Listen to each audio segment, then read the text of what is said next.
Welcome to Building Great Sales Teams, a show dedicated to making sales teams tick, tick, boom.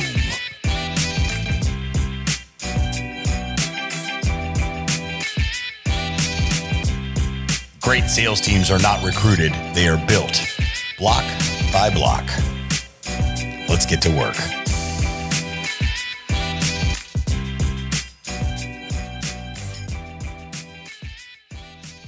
You might be 42 or 3.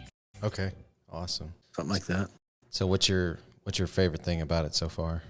Man, it's just getting to meet and know a lot of people on a deeper level and where they want to go and getting it out to the world, man. I love that.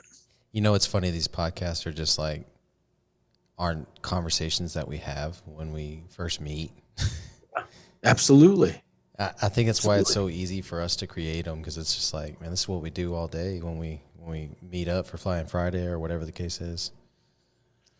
Yeah, and you just take like one or two things from each of them, and that's when even I'm listening to a different podcast, right? It's like, man, you're just taking some nuggets from everything, and if I can get a couple nuggets for my audience, it's a pretty cool thing. Absolutely. What a great room that we're in to have so many awesome people, to interview. So yeah, when I first started, I was like, I wanted to find people outside of the room, what I'm saying? Because we're all listening to each other's, and I wanted to give everybody like some fresh guests and stuff like that. And I have done that to a degree, but for the most part, it is Apex people, because I'm going to all these events and stuff like that. And it's like, man, I want to sit these people down and find out how their businesses tick. One of the best things that Thomas ever told me when I did his podcast was, the best thing about doing a podcast is you get free consulting. That's right. That's exactly right. That's what it is. Awesome. All right, guys. Well, we have Jeff Brekken on the show. He's the CEO and president of Iconic HR and Blue Sky Benefits. And Jeff spent 25 years dedicating his life to building teams. I'm so used to saying building sales teams and helping business owners reach new goals they never thought possible. Jeff's ability to lead from the front with humility, heart, and humor is second to none. So one of my favorite things about your bio is the where you start talking about hockey. And what I love about this, because this is totally me, like Jeff could see every play develop and brings that experience in his businesses, clients, and life. And your spot on the hockey ring was the goaltender. Yeah. So tell me more about that. Yeah, man, I just got chills when you said that, because it brings me back to the day that, you can see that play develop all the way from the other end. And from when I was able to walk, and at 4 or 5 years old, obviously I was walking before then, but 4 or 5 years old, I was on skates, and I was a goaltender from age 5 up. So the ability for me to see plays develop and to see life develop, it's supernatural to me. Yeah.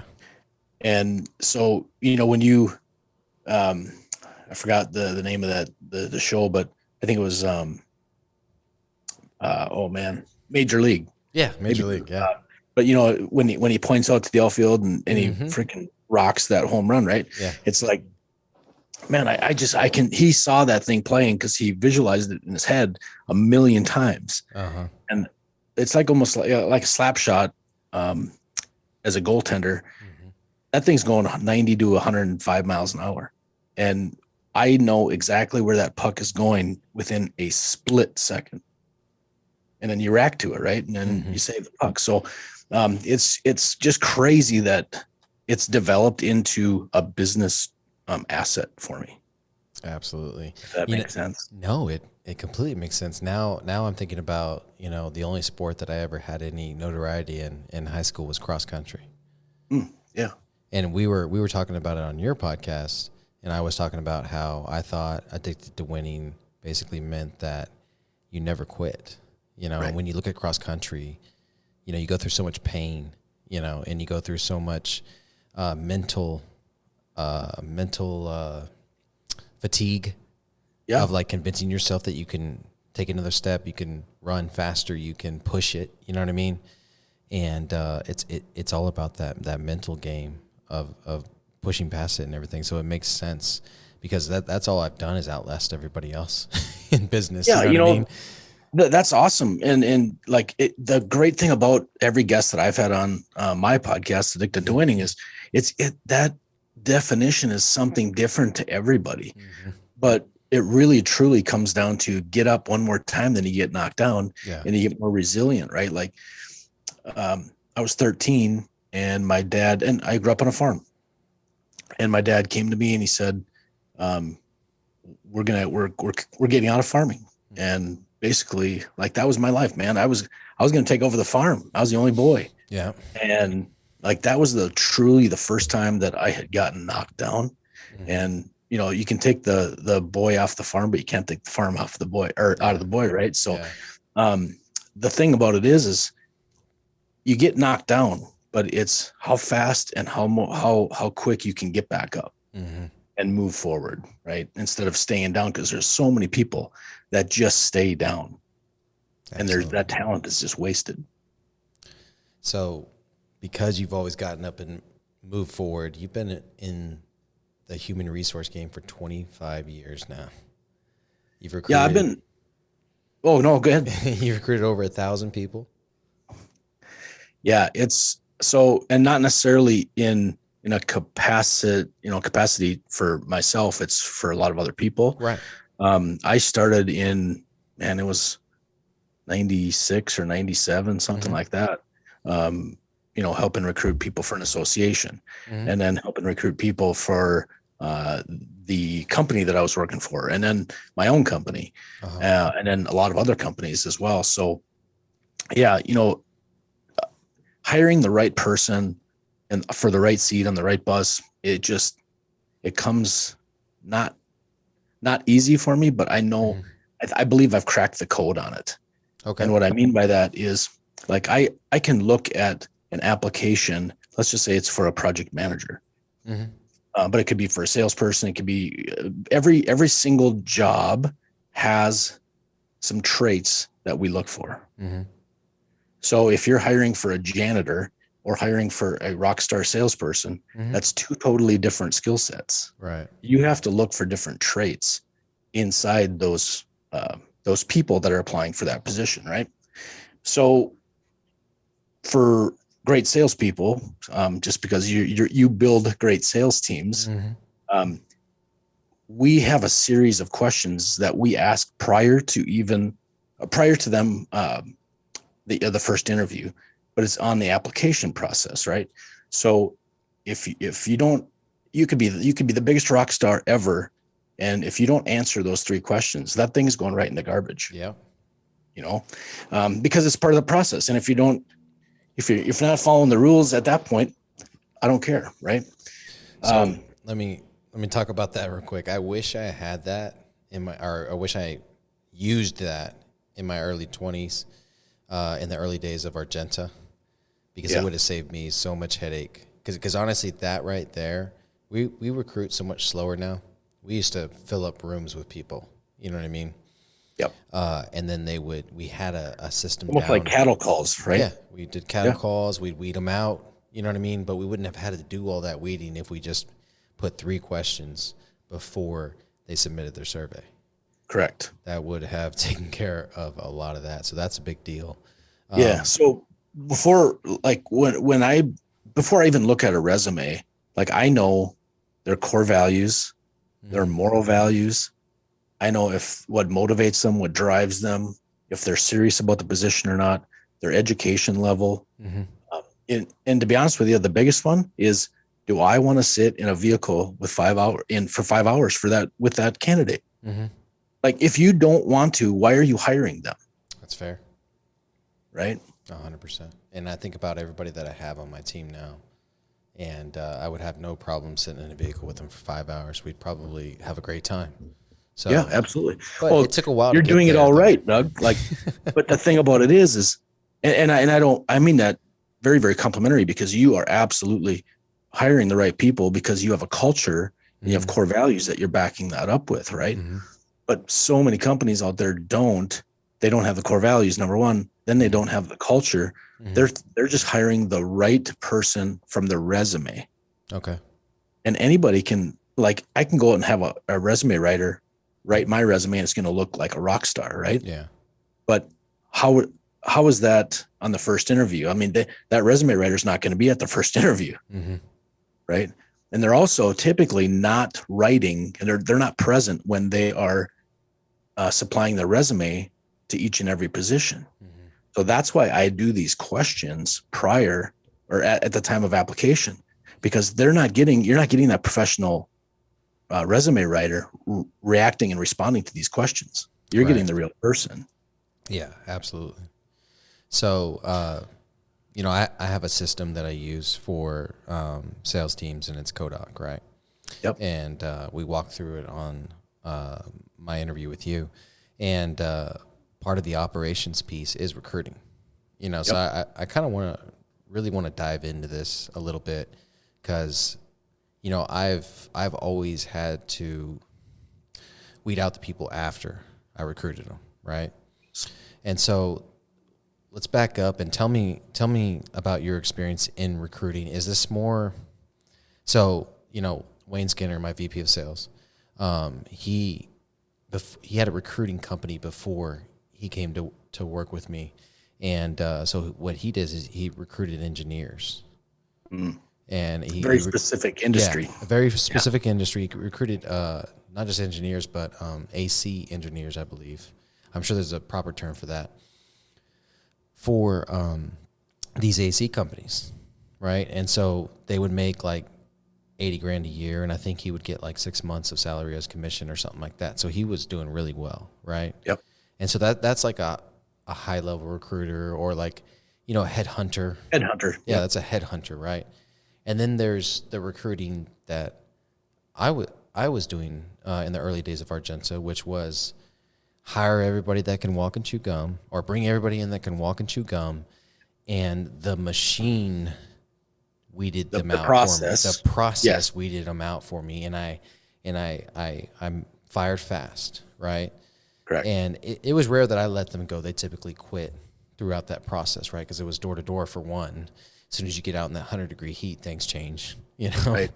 And the one thing about that, again, you're doing it right by firing fast or letting them go on their own fast, right?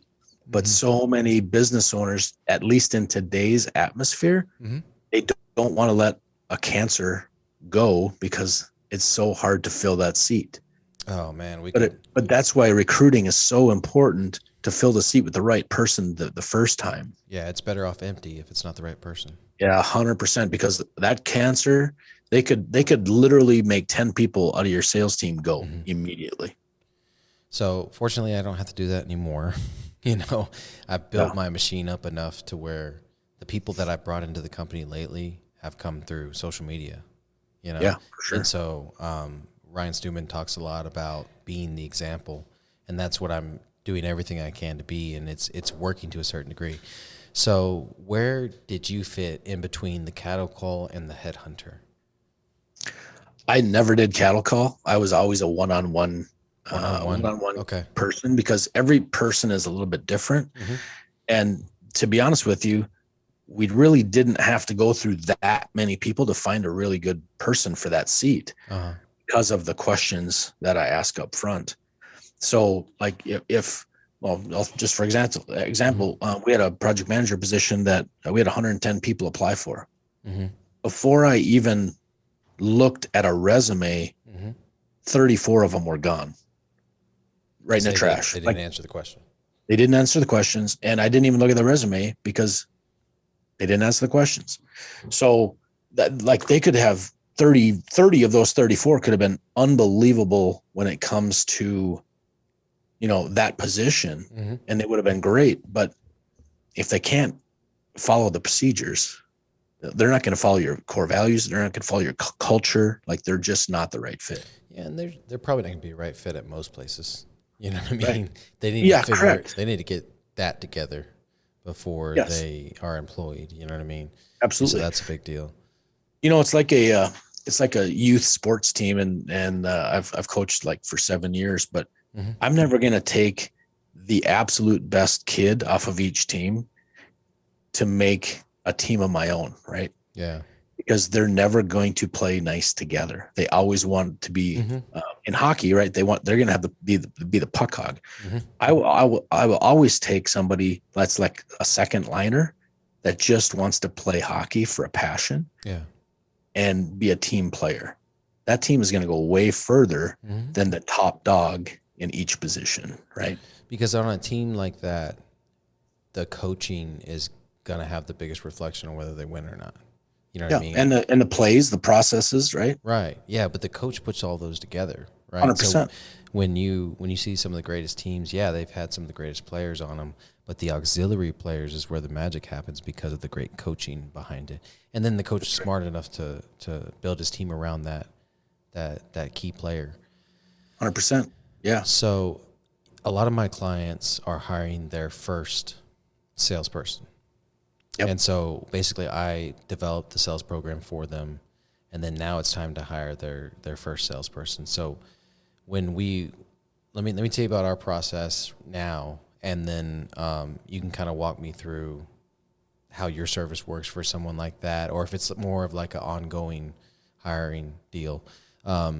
So what we do is I typically outsource, right? I have a individual that is able to place all the ads and everything, and then we coach them up on how to receive those emails and those phone calls.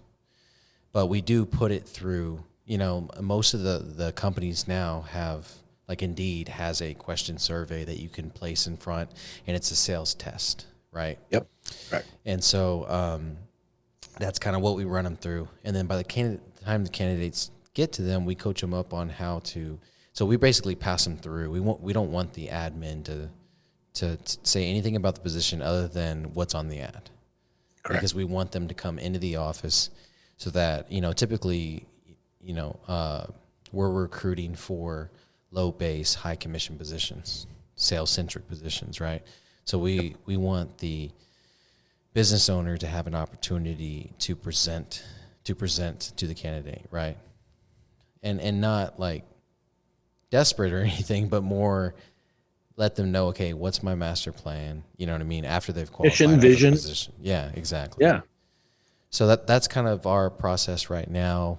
That's our cookie cutter process. Obviously it's different for every client, but so if I have someone that wants to hire the sales manager type, so this is a higher level individual, I guess what process are you going to put them through? So if we're hiring, or if we're teaching them how to hire? No, if you're hiring for them, they're using Iconic HR. They want you to do the recruiting. They want you to get them a sales manager. Yeah. So number one, we're going to interview that company, more than likely for between a half hour to an hour. And it could be the owner of the company, but it also, we want to interview the people that are going to interact with this sales manager right now, right? For that, for this example, but with that position, because what we want to do is we want to get the people that are not necessarily going to be yes people, but the right fit for the personalities that they're already working for within the core team. Okay. Right. That's huge. That's important. That's important that you have. And to be honest with you, in that interview process, we will ask, like, what's your vision for this person? Right. What's your core values, both on the business level and on a personal level, right? Yeah. What is the average or most people in that company? What's their religious affiliation? What's their political affiliation? The last thing I want to do is put a hard, staunch, way right Republican with the way left core team. Yeah. You know what I mean? Yeah. That's huge because they're never, ever going to get along. So we will write. Well, I shouldn't say never, right? Yeah, but they should be able to, but you're right. Typically they're not 95% of the time, I mean, you would never go out and have a beer with those people that are way opposite people. Yeah. So why are we putting them together? Mm-hmm. Right. And that, we don't do that to segregate anybody or anything like that, but it's all about core values and teams and building that strong team. Like, you have to, I'll just have an example here. We have a coaching client, kind of the same as what you're doing on the consulting side, but they're doing it for like gyms, right? Okay.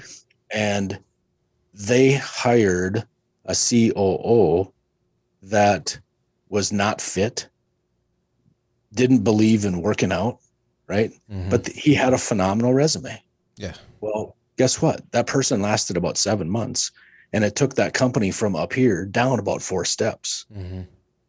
So you really can't, you got to put the right person on the right seat. Yeah.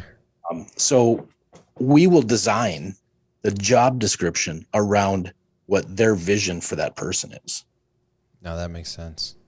Because even at the entry sales level, when we're recruiting, we include some things in there about where we see the position going, Correct. And a little bit of the opportunity structure, what opportunity they'll have if they get accepted to the position. So Yep. No, that's huge, and that's great. But most people don't do that, Doug, right? Like, most people, they'll just put a blank a job description out there and hope to heck they find the right person. Yeah, absolutely. Right. And where you and us, we're already 2 steps ahead of that game, finding the right person. So then I can probably obviously feel pretty good about sending people to you to hire their first sales manager then. Yeah, for sure. Awesome. For sure. So that's good. The other thing that we do is, like I said, where there's three core questions that we ask, and I'm not going to go through, I'm going to go through the 3, but I'm not going to go through why, because that's kind of the special sauce. But that's fair. The 3 questions are, did you or do you still play a team sport? Right. Yeah. And people can kind of go through that, like how they want to, right? Name 3 things that you're grateful for. Ooh, I like that one. Okay. That's actually where their core values are at, for sure. That's right. And then the other one would be, what motivates and drives you on a daily basis. From all of those, you have to write the word explain your answer after each one of those questions. And if they give you a 1-word answer, I don't want that person. They have just weeded themselves out, because you can't explain yourself in 1-word answer.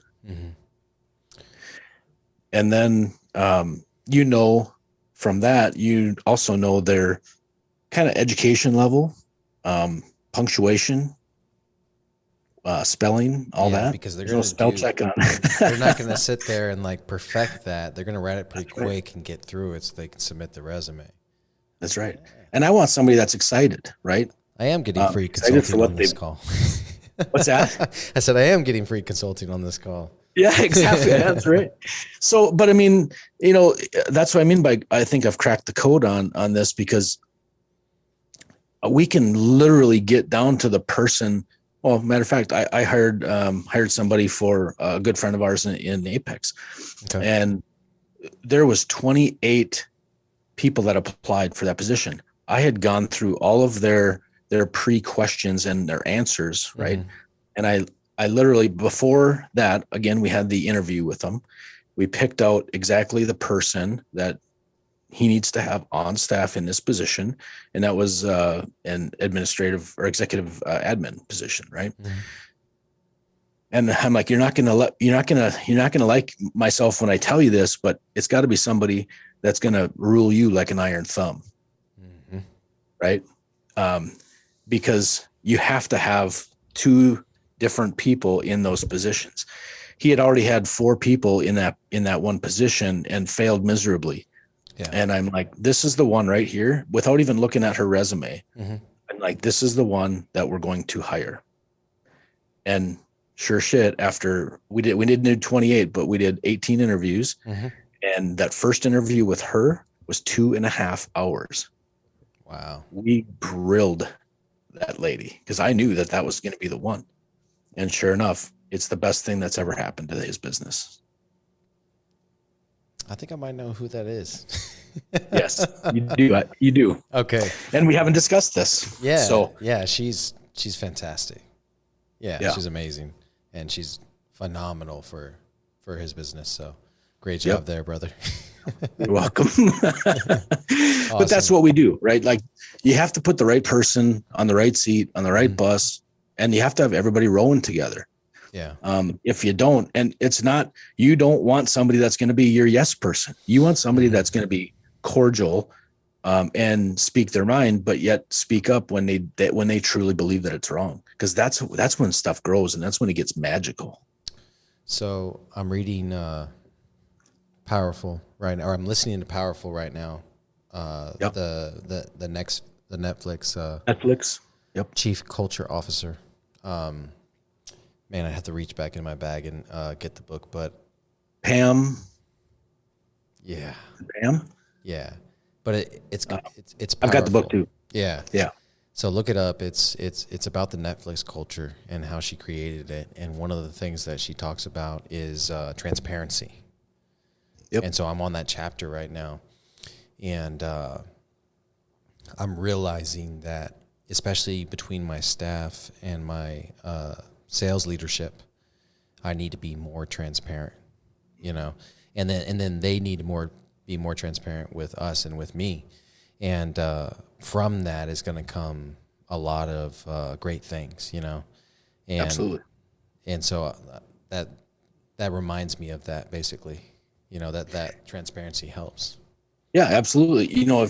If you're super closed in and I think I got to be more transparent as well to my team. And I think everybody struggles with that, right? Like what type or how transparent, do we be like, man, open up the books, because they're like, you have the EOS system and some software that you use in your business, that everybody has their goals. Well, what is that goal going to do for them, and what's it going to do for the business? Like, be super transparent with that, because you're more likely to hit, or everybody's more likely to hit their goals a lot sooner if you are more transparent. Yeah. Our top data line when we go through EOS and we go through data is gross income.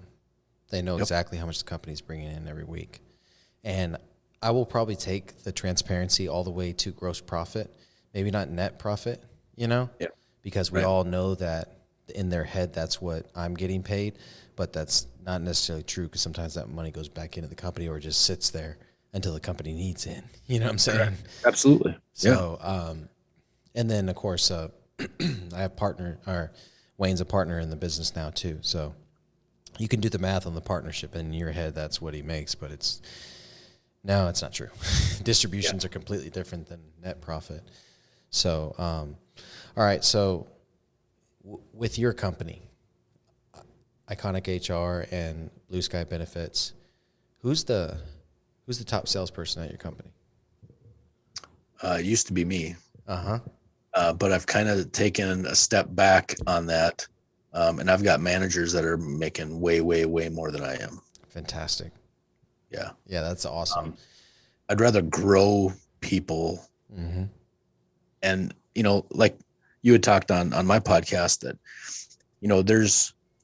there's people out there that if you grow those people and you grow the right people and the ones willing to learn, it's going to come back to you tenfold at some point. Absolutely.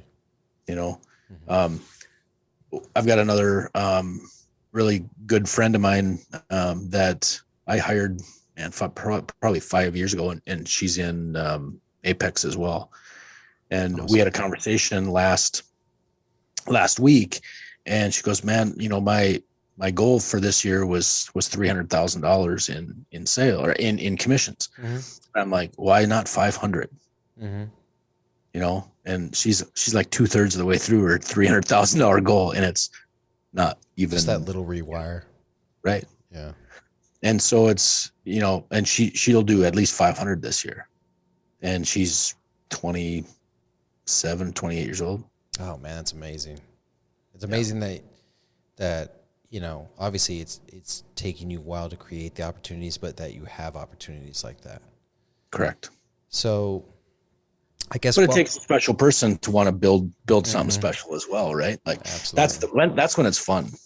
So walk me through your sales process. Like do y'all have leads coming in? Are they going out into the marketplace and networking and generating their own leads? Do you have lead generators, like individuals that are creating those leads and sending them up the ladder? How does your sales process work? Yeah, on the Blue Sky team, we're basically 100% like business to business and door to door, so to speak. So I shouldn't say 100% because there's referrals in there as well, but all the cold leads are coming in just door to door. Okay. And so, we'll sit down, have a conversation with the owner or the HR person and say, hey, this is what our value is. This is what we can do for you and your company.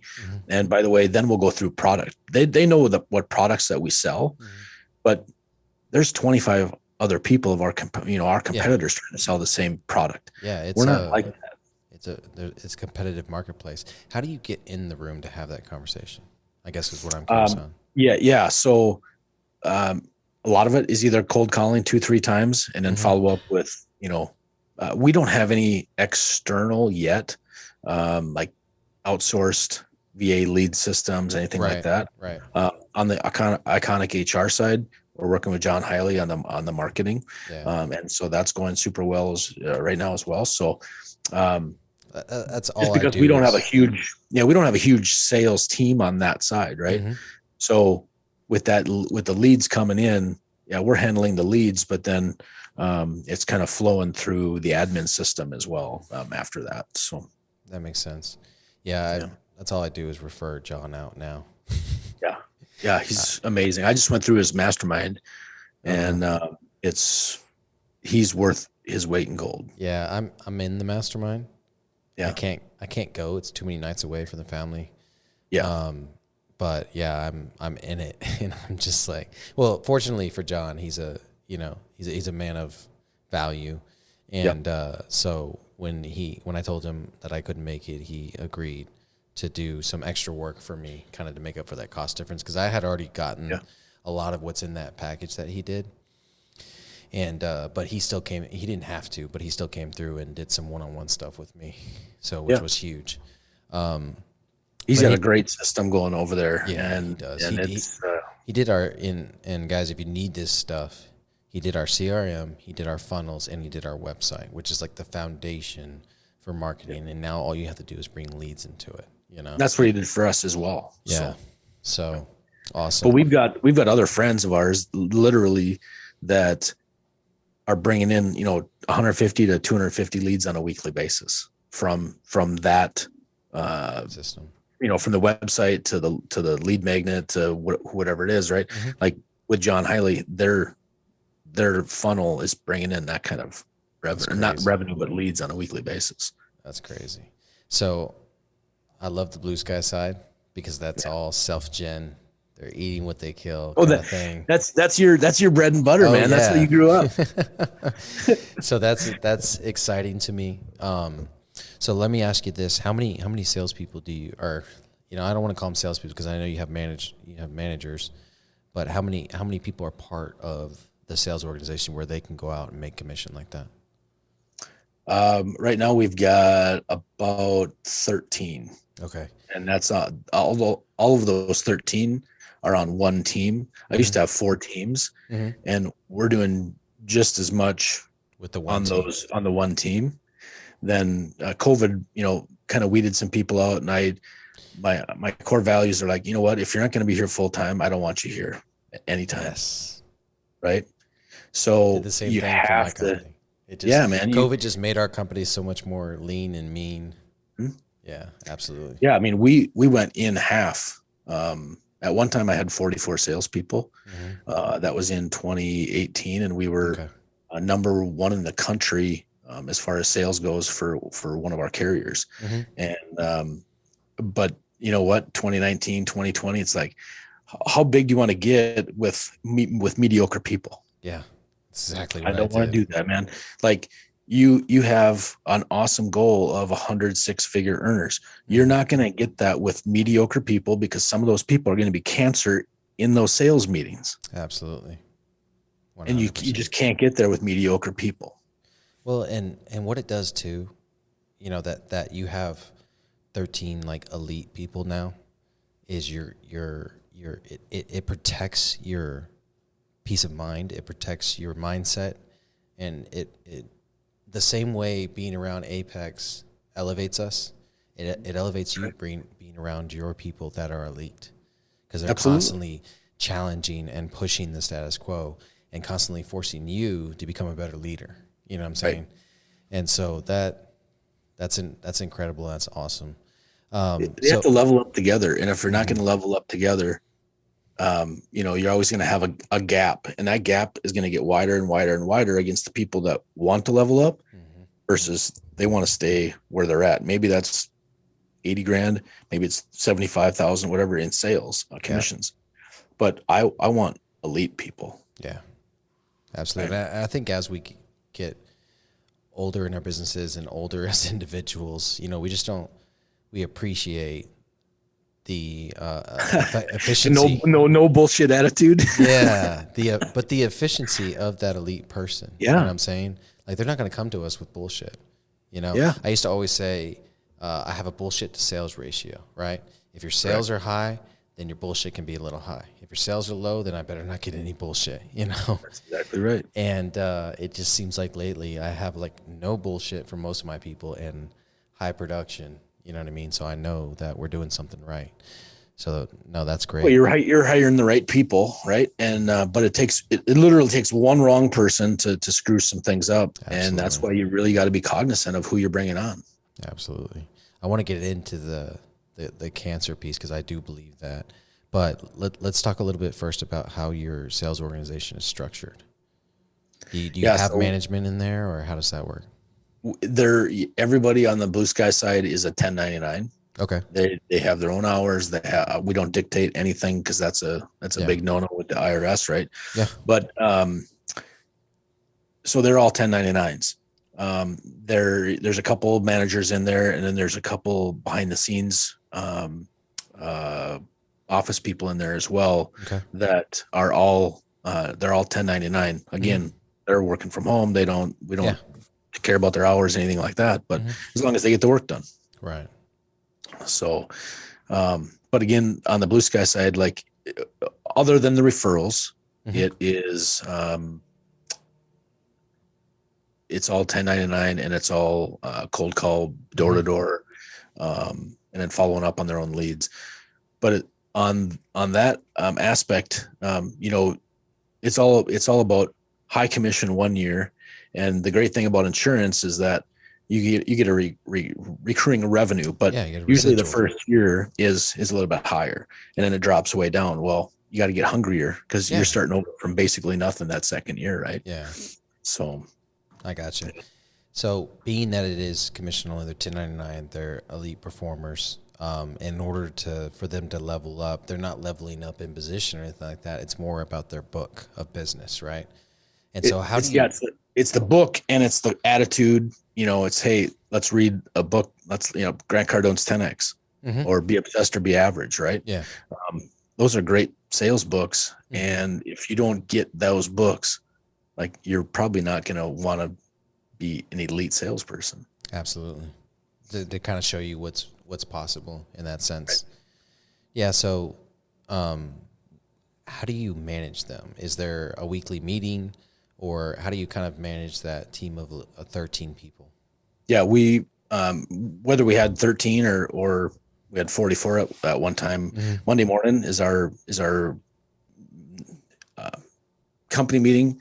Although I had a management meeting prior to that, like a core team, so to speak. Yeah. Again, it's not mandatory. You can't mandate that for 1099 people. Right. So if they wanted to show up, great. But we knew who was showing up, and we knew who wasn't showing up. Exactly. And usually that showed in the numbers. Yeah, and that's what we always tell people, especially our 1099 guys. We have a sales meeting. You're paying $5 a week for our softwares and our training. Obviously, it's worth a lot more than that, but that solidifies a 1099 position. And if you want to show up for the training, you can. And if you don't, you don't. And obviously, the people that weren't showing up for the training weren't producing, and then we terminated their 1099 contracts. We made them available to the workforce. Exactly. You guys are getting some serious HR game right now. Yeah. If you want to hire 1099 salespeople, there is still a way to do it. As long as you don't live in California, you're in good shape. Yep. That's exactly right. Which I wouldn't advocate for that either. So that's very, very true. Okay. Yep. All right. Let's talk about.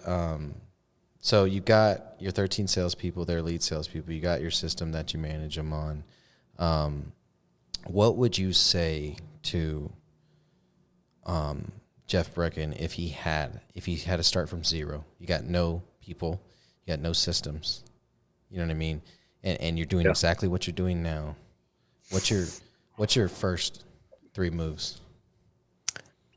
Well, first, before we even get into that, like I was in construction prior to being in insurance. Uh-huh. I built 109 custom homes, and then I started from zero. Wow. After 2008. And we were doing millions of dollars in business a year. And to go from, doing that, being on top, not being a sponge, right? We talked about being a sponge in the room and on my podcast, but man, I would surround myself with amazing people that have the right mindset, and things are going to, like on Addicted to Winning, right? It's getting up faster and quicker each time that you get knocked down. And if we look at historically in the United States, at least, the people that have gotten knocked down and really lost everything, they've come back super quick and strong. Right? Well, yeah, and stronger, quicker, stronger. So why is that? Number one, you can't take away my knowledge, and you can't take away my wisdom. Absolutely. And I'm going to use it. So your first thing was basically surround yourself with winners, right? I want you to listen to this because I think this is where the question is coming from, and it was in my subconscious, right? Yeah. I got a message on Instagram the other day, and they said, it was just a random person. They've seen my social, they've started following me, and they asked, I'm just curious, what were the top 3 things you started doing to get where you are now? Like that's going to help them. Surround yourself with good people. Yeah. So, and get in the right rooms. So the first one was did the work on myself and on my business, right? So what you're talking about with construction, that's what you did. You know what I mean? You didn't surround yourself by winners or anything like that. You weren't a sponge back then, but you at a minimum did the work and probably busted your ass and probably. The crazy thing about this is I didn't know a damn thing about insurance, but I bet on me and I have faith in me. Right. And then one of my mentors in 2016 said, hey, why don't you, I was going to get totally out of the insurance industry because it wasn't challenging for me anymore. And he goes, why don't you get a mentor? Or I'm sorry, a sales coach. And I'm like, what are you talking about? Like, I had no idea about a sales coach and shit. I was in my mid 30s at that point. And he's like, so he put me in contact with a sales coach, and I was spending $500 a month on a sales coach. And back then it was big for me to go from zero to nothing, but we doubled sales that year, doubled production. And then the next year I hired a different sales coach for more money, and then we doubled again. So it's all about, like I said before, like taking that, being a sponge and taking the stuff that you're learning and have access to and turning it over quicker, faster. So you're stronger. And immediately applying it. Yeah. Yeah. So my first one was did the work on myself and my business. Second was surrounded myself with winners in life and in business. And then the third one was went after impact and relationship versus money. Absolutely. And you saying that immediately, you were like, surround myself with winners. It reminds me of the fact that, like, I had Argenta Field Solutions when I came into Apex, but I didn't have Argenta Solar yet. And I started that in Apex. So I kind of got that taste of starting a new business, but with all the wisdom and knowledge that I have now, plus being surrounded by these high-level producers. And I'm building out the company based on the impact that I want to have. Exactly. You know what I mean? The crazy thing about, I just got goosebumps again, but the crazy thing about this is that you go back to truly what your passion is, because you can't teach something you're not passionate about. That's the bullshit meter, right? Yeah, absolutely. Like you can fake yourself, you fake your way through it, but to be truly successful and to just crush it, you need to be doing what you have a passion for, and then teach it to others. Absolutely, I love it. So it just goes from that. There's one thing that you said, Doug, in there that work on your business and yourself, like professionally and personally, right? Yeah. Like there's so many people out there that they work on themselves professionally. They work on themselves inside their business, but they don't work on themselves personally. And that's where the growth occurs, Matt. Like you can surround yourself with everybody around you that's successful, but if you don't work on yourself personally, like you're not going anywhere. Well, and it's not going to last long. You're either going to get weeded out, right? Because they're not going to spend time with you anymore, or you're going to get convicted, and you're going to feel shame every time you hang out with them because they're telling you about how they're leading their family, that's about right, how they're getting stronger in their faith, about how they're changing physically, and they're developing their fitness routine or whatever the case is, right? Or there's different pillars yeah. Amongst life, right? And work is just one of them. Your business is just one of them, man. There's other stuff out there that you need to work on. Yeah, and it's funny because when I came into Apex Executives, and this is just information that you guys that are listening to this show to build great sales teams, you need to be creating this type of environment at a very high level, and you will continue to attract elite salespeople. But going back to it, when I came into Apex Executives, there were some people that I looked around and I said, okay, you're doing really well in business, but I can tell something's wrong. You know what I'm saying? Or there's just like, and sure enough, there were some people in the group that changed that stuff, which I was one of them, right? I was going home and I wasn't present and stuff like that. And the people that made actions, that completed 75 hard, that changed their habits within our community, are still there. Yep. I'm still here, thankfully. You're still here. Me too. and the ones that didn't aren't anymore. Right. Whether it's by their own accord or they got pushed out because they just weren't representing what winning looks like, Right. And the one thing about that I'll say is that, you could have an awesome home life and have a shitty business life or professional life. And it could be the other way around. Like you could be on top of the world in your professional and business life and just go home and have an absolute shit personal life. Yeah. But just like you said, like that's not going to last that long because you have to have everybody in your ecosystem rowing in the same exact direction. Otherwise it ain't working. Absolutely. So on that subject, what is the goal for, yeah. You're sorry. 100% right. Oh shit. There was more to that. Yeah. But now you brought up a good point because, I try to keep my podcast super tactical, but it always ends up turning into this type of stuff because you get someone like me and you in the same room, and all of a sudden we're talking about, the ultimate enlightenment, Yeah, but you know what? To be honest with you, anybody can talk strategic structure, processes, all that. But at the end of the day, if you're not happy in one pillar of your life, it's not it's short-lived. Yeah, absolutely. You can only execute for so long. I learned that the hard way in my 20s for sure. Yeah, me too. Yeah. I'm going through that right now. But to be honest with you, it's one of the best things that I've ever had to go through. And it's the hardest thing, but I found me again. Like I hadn't laughed for 10 years and I love laughing and I love making people laugh. And for me to realize I was not being myself, in my home life because I hated my home life. Yeah. I needed to change that to be me again and to be happy. Oh, that's amazing. It really is. And I know exactly what you're talking about because when I did this last trip with Stuman and did the PJ Trip, and Kel Goodman and Paul Ham and Clay Riggins, all the people that were on that Man, you got trip. some powerhouses on that PJ. Mariana was on there too, and who else was it? I know I'm forgetting somebody important, and I'm gonna get in trouble. Patrick was on. Yeah, Patrick Blanos. Yeah, the closure contest winner.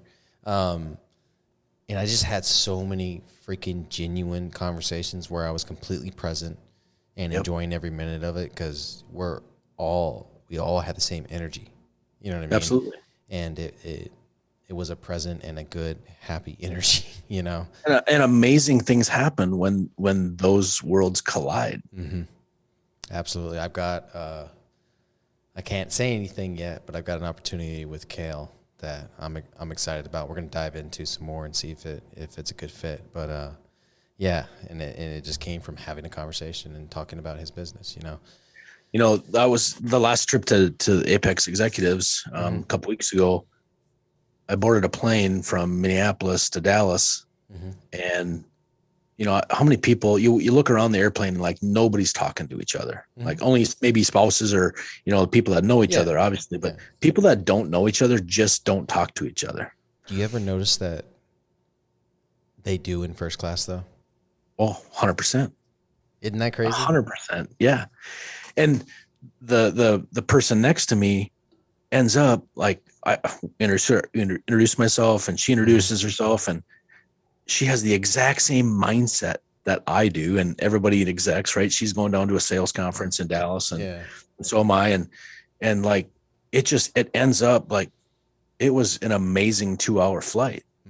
And I would have never had that happen if I wouldn't introduce myself, right? Like, hey, what do you do? Have a good day, whatever, but if you're not having those conversations, you're not expanding, and if you're not growing, you're dying. And that reminds me of because there's this, in our nation as a whole, there's this disdain for first class, and there's this disdain for, people that have, right? Yep. And they always try to position it as, because you have all that, you don't have a good family life. You know what I'm saying? Right. And first of all, if you don't have a good family life, it's because you don't have a good family life. And the decisions you made there, you know what I'm saying, has nothing to do with your success in business. If you're going to ignore your family, you're going to ignore your family, whether it's for your business or for a habit or for, softball, you know what I'm saying? Right. Like, absolutely, it's going to happen. Right. Right. So, it's really the point I was getting to was like, it's often that we see those people in first class, or I guess normal people see the people in first class, or they see the people that have more, that have successful business, and they try to categorize them as that. But in our circles, man, I'll smoke you when it comes to family life. You know what I'm saying? Because now I'm architecting a life that supports them and supports our growth as a family and our legacy and my children's future. And I'm pouring into them and creating that. And I'm sure that was part of y'all's conversation too. Yeah, man. You're build a life that you want to lead and go live it, man. Like, life is here for you. Don't let life, what am I trying to say? Lead a life. Life is here for you. Oh, no, what is it? Life happens for you, not to you. Yeah. There you go. So, it's just one of those things where it's so true. Like, visualize and manifest it to happen, because it's going to happen, whether you manifest bad shit to you or good shit to you, or if you want to have your dreams come true, 20-year dreams in 2 years, it can happen. You just have to visualize it, manifest it, and make it happen, and put yourself in the right room. Yeah. And focus. No matter what that is. Absolutely. So what's the target for Iconic HR and Blue Sky Benefits? Where do you see your companies headed? Is it y'all changing the game, or is it just a certain exit point? We're changing the game on the recruiting side, but then we're also doing fractional HR services.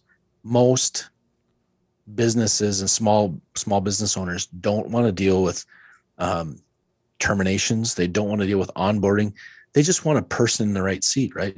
Amen.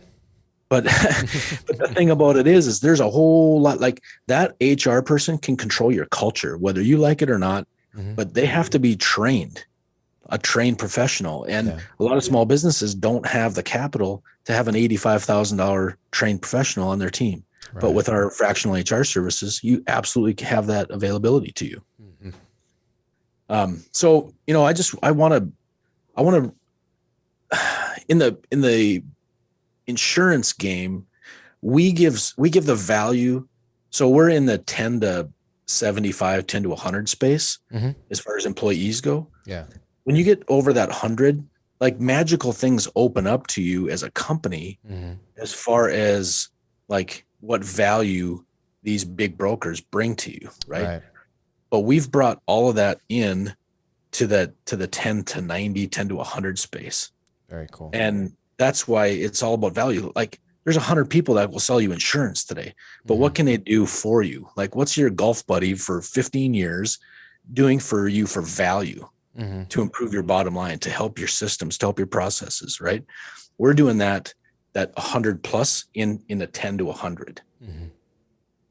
And so that's what we want to do with the HR services too. Like there's very few small companies that, number one, have a trained HR person, and they're the ones that really absolutely need it to grow. Absolutely. So it's huge. You know, background checks, exit interviews. Very few people do exit interviews. The companies that want to grow are doing exit interviews. The companies that are not growing, they're not doing exit interviews. You can learn a lot from a company, a third party, not necessarily your own company, to do those exit interviews, because those exit interviews, those people they're exiting your company. They're not going to tell you the truth. Right. Especially if it's to your face, but they'll tell a third party. That's fair. Yeah. We used to do exit surveys. We don't have a lot of exits right now, but we used to do. Yeah. Well, because you're hiring right. Yeah. We used to do exit surveys. So.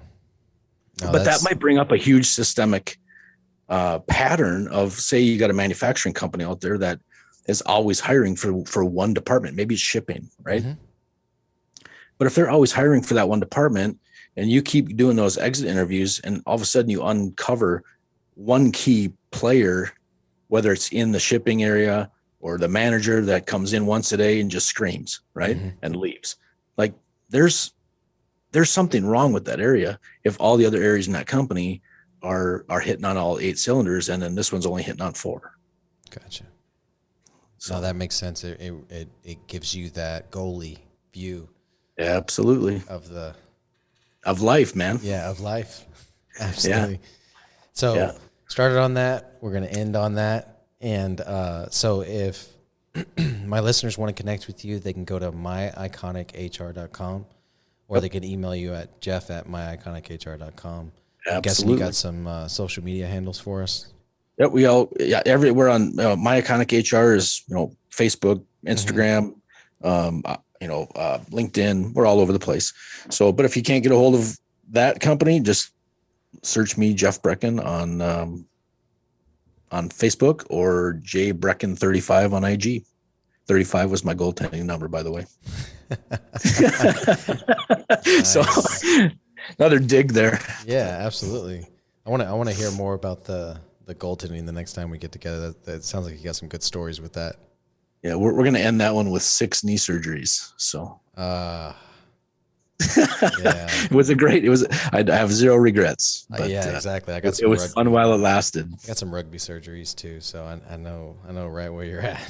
Yeah, absolutely. All right, brother. But I wouldn't change a thing. Well, Jeff, I appreciate you taking the time out of your day to come on the podcast and share some knowledge with us in the HR and recruiting space. I don't know anybody better, and that's why you're doing it for us. So I appreciate you. Appreciate you. Thank you so much. And what you're doing out there is amazing work. But with helping people and bringing that passion to building sales teams, nobody better. I appreciate you. All right, guys, that's going to be it for us today. Y'all have a good one. Let's get building. Thanks so much for tuning into this episode of Building Great Sales Teams. We sure do appreciate it. you haven't done so already, make sure you're subscribed to the show wherever you consume podcasts. This way you'll get notifications as new episodes become available. Remember, great sales teams are not recruited. They are built block by block. Until next time.